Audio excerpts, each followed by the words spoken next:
Hi, I just thought I'd do a short video on my little Bugout bike.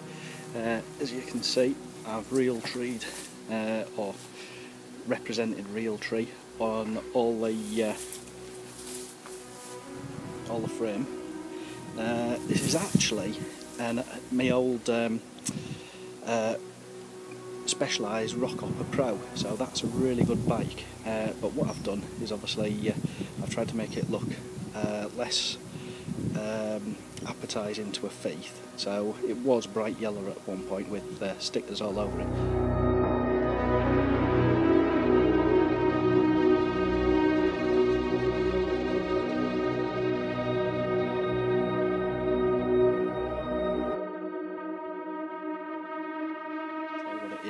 What I like about this as a Bugout bike is fixed frame at the back, so less likely for things to go wrong, but also obviously it lends itself to carrying gear at the back with the panniers.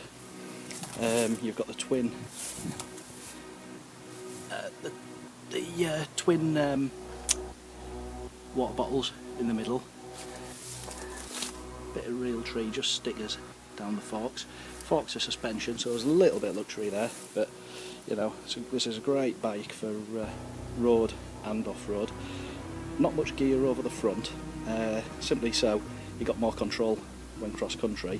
However, if I really needed to load this bike up, I've got the bars on the handlebars here, which obviously are to help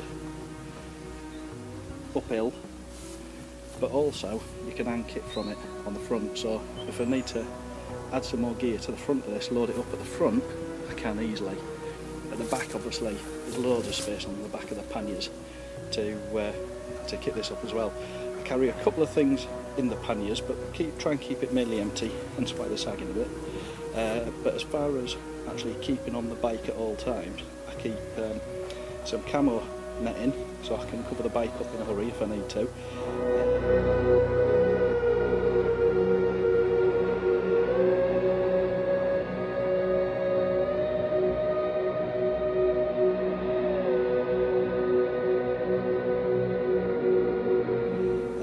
Also a Woodlands poncho. I mean, obviously the good thing about a Woodlands poncho is when you're cycling in the rain, you've got the poncho to cover the whole of you, and then when you stop you can make a shelter out your bike and your poncho.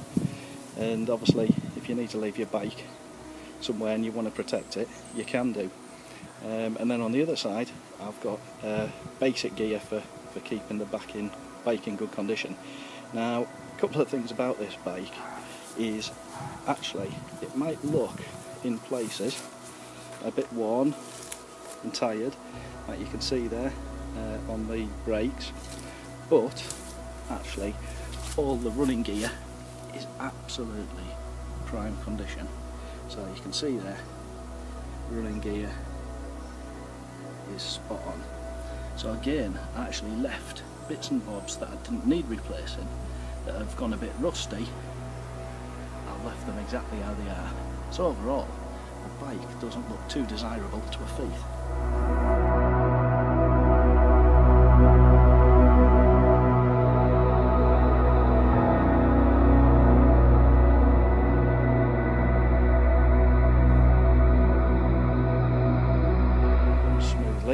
The other thing I've added is, I love my stick-on Velcro, so I've added a bit of Velcro on the top panel, on the top pipe here, so that means I can just stick things to it.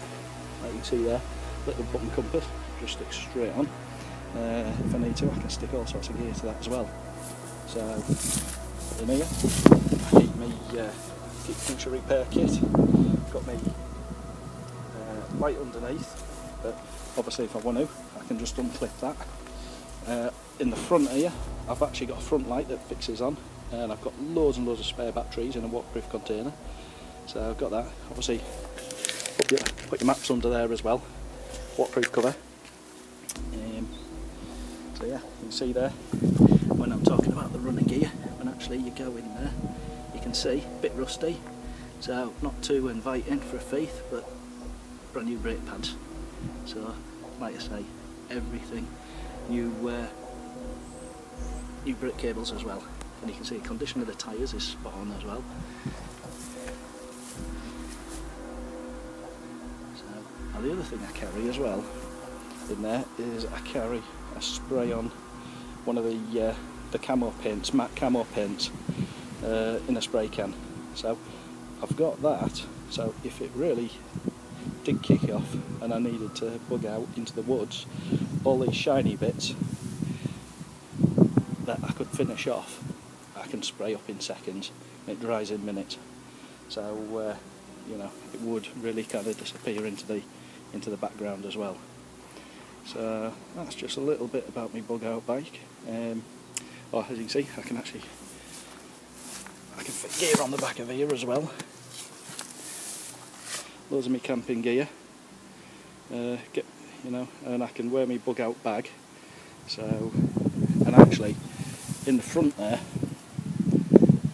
normally I put my EDC, which is a Maxpedition pack. So that fits in nicely in the front there as well. So it means if I need to run off, leave the bike, I can.